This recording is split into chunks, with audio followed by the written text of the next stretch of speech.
Hi everyone, I'm Ario Winterblack. I'm the founder of Young Americans Club in Austria. I'm from Berkeley, California. I've traveled to 30 countries across 4 continents and I speak 4 languages. I'm Julia Posch. I'm from Graz, Austria. I work as a kindergarten teacher.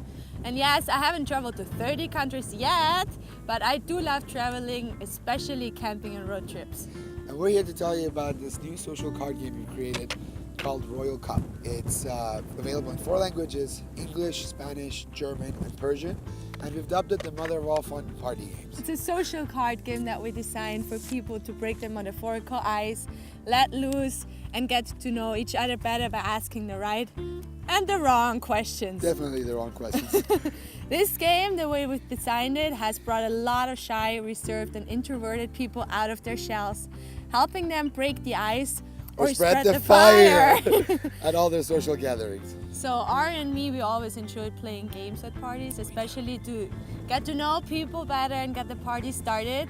And we had a lot of fun creating that game, coming up with new rules. And my friends, they're sitting down there and they're waiting for me to bring them the game so we can play around. So I'm gonna let Arya tell you more about our game and enjoy watching. I organize events and I specialize in theme parties. I enjoy coming up with games and events where there's punishments and rewards and everybody has a role. I organize a small, exclusive, private annual festival in a 900-year-old castle called Summer White. This game is like King's Cup on steroids. It has a lot of elements from traditional games such as Never Have I Ever, Truth or Dare, King's Cup, also known as Kings, or Ring of Fire. But we decided that these games were lacking something. We thought, why not create a new game from scratch? What I love about this game the most is that it's not like traditional games. Any other game, you play the game with its rules to win the game.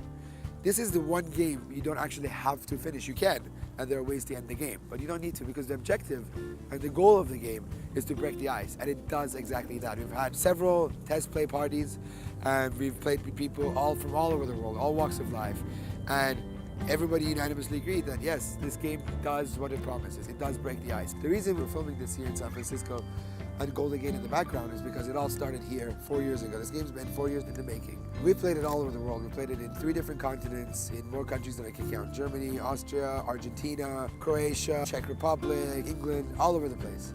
I genuinely and wholeheartedly believe that every traveler, au pair, expat, backpacker, everyone should have this game in their travel backpacks. It's a good way to break the ice. Now this is the part where I tell you about the story, how this game came to be, the story of Royal Cup. It all started 4 winters ago in San Francisco Bay Area when 7 friends and I went on a skiing trip to Lake Tahoe, Nevada. 5 girls and 3 guys.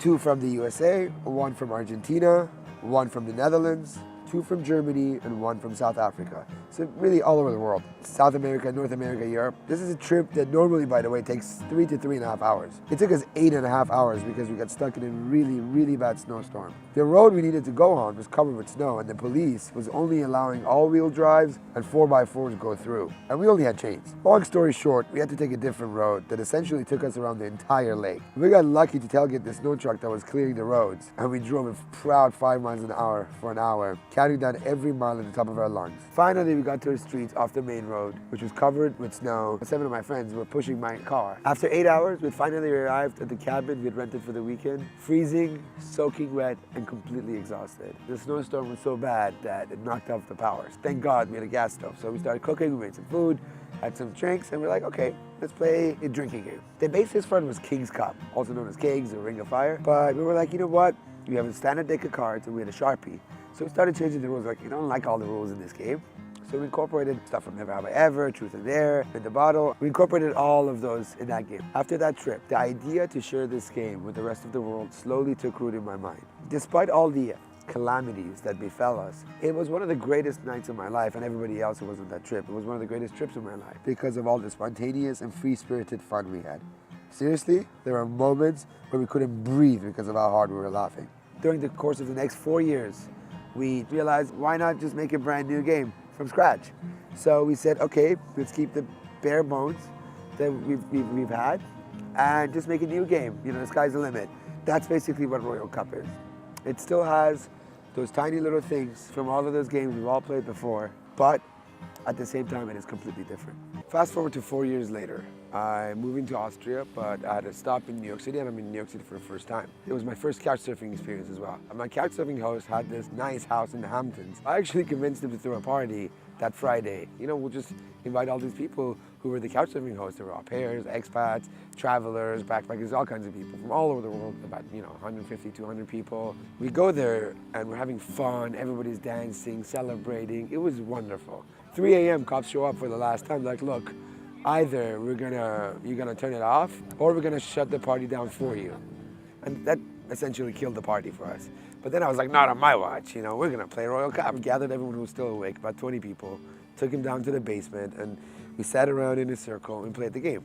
Now, I had to improvise. That was the first night Firemaker was born, or the adult, not suitable for work version of this game.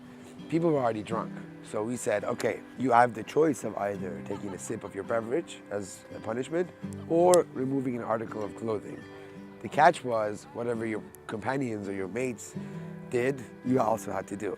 And thus, Firemaker was born. So after that trip, I really started considering the idea that, okay, maybe the game actually could be more than just Icebreaker. It could be Icebreaker and Firemaker, two versions of the same game who are not different in just artwork, but also the rules. We all play those traditional drinking games, the imaginary little green fairy that sits atop your drink and you have to remove it before you drink. And I was like, imaginary little green fairies sitting atop drinks? What an exciting time to be alive.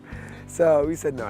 This game needed a major overhaul. We need to come up with new things. We need to come up with new ideas, fresh rules, fresh things. And we gave it a twist. So think of this game as King's Cup on steroids. All these different secret rules we discovered traveling around the world. All those little rules and twists that we discovered and developed, I am now willing to share with the world, and I present them to you in these two little boxes. Traveling has broadened my horizons and forever changed my very sense of identity and my very notion of self. But the more I travel, the more I notice that so many people are afraid of breaking the ice. They end up doing awkward things and are feeling self-conscious about their actions within a group. I strongly believe that we're young only once, and that our 20s and 30s will never ever come back. And of course, while we must lead responsible lives, I also believe that we need to enjoy every fleeting moment to the fullest, because no one is promised a tomorrow, and that any moment could be our last. The time to have adventures, travel the world, do goofy, obnoxious things, wake up in other people's clothing is now and not tomorrow, because tomorrow doesn't exist, and tomorrow may never come. One of my favorite quotes is from an Argentinian book called Spark Your Dream.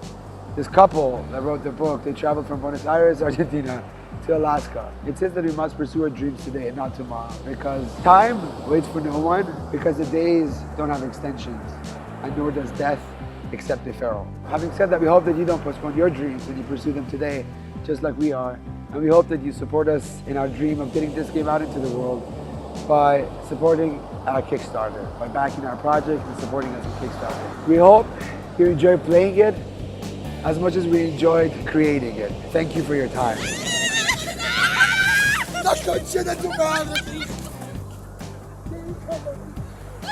We hope you enjoyed playing it As much as we enjoyed. Why did you laugh? Thank you for your time. Thank you for your time. Yay!